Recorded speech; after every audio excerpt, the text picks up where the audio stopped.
முன்னோர்களாகிய அவுலியாக்கள், சூபியாக்கள், பாத்தினுடைய அறிவாளிகள் முதலியோரின் விசுவாசங்களும் இன்று மிகவும் குறைந்து போய்விட்டன.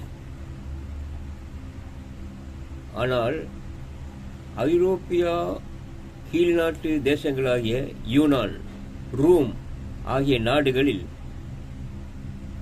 பிரகியாதி பெற்றிருந்த தத்துவ சாஸ்திரங்கள், சன்மார்க்க ஆபீது, சூபி, நாணி ஆகியோரின் நீதி போதனைகள் அவர்கள் கைவிட்டு விடவில்லை.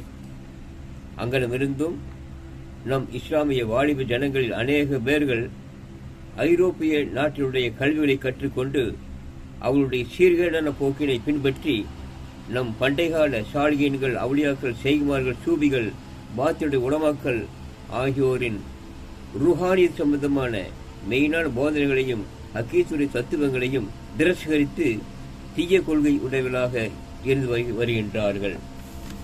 இஸ்லாமிய பெரியோர்களே, வாலிபர்களே, நீங்கள் உள்ளபம் அபிமானத்தோடு மஹ்ரிபா என்னும் இஸ்லாமிய ஆத்மார்ந்த மெஞ்ஞானத்திலிருந்து ஒரு துளியை பருகி அதை விருத்திக்கு கொண்டு வருவார்களானால் அவர்கள் பரிசுத்தம் அடைந்து இன்சானுடைய தரஜாவில் உச்ச ஸ்தானத்தை பெற்று மலக்குடைய தன்மையும் அடைந்து விடுவார்கள்.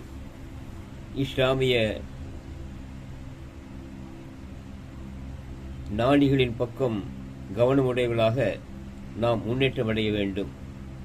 இந்த உத்தம பிரயாசானது வரும் காலத்தில் நீடித்து நடைபெற்று வருமானால் பாமர ஜனங்கள் ரூஹானியத்தும் ஹகீகத்தும் மேலோங்கி ஜனங்கள் உயர்ந்த பதவி அடைவார்கள்.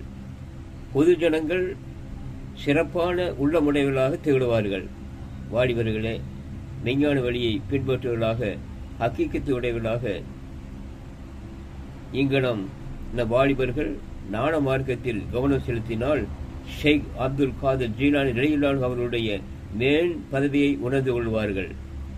ஆகவே ஷேக் அப்துல் காதருடைய உண்மை மிகுந்த பதவி என்ன என்பதை இந்த உலகம் தெளிவாக உணர்ந்து கொள்ளும் காலம் சமீபத்தில் வரும். வஸ்ஸலாம்.